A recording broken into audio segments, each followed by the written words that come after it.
কোটা নামে ঘর, কোটা নামে ঘর।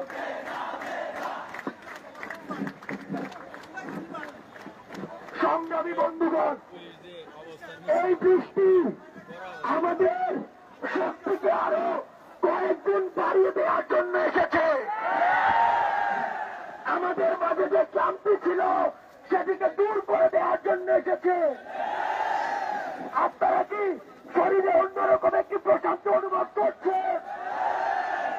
সংগ্রামী বন্ধুরা, একটি জিনিস মনে রাখবেন, কিছুদিন আগে যখন ঢাকার মিরপুর এলাকায় অটোরিকশাকে ব্যাটারি চালিত অটোরিকশা বন্ধ করার জন্য বলা হলো, তারা রাস্তায় নেমে আসলো এবং ওই দিনই তাদের দাবি আদায় করে তারা ফিরে গিয়েছে। আমরা ছাত্র সমাজকে এত অবহেলিত না যে আমরা দাবি আদায় করে দিয়ে যেতে পারবো না।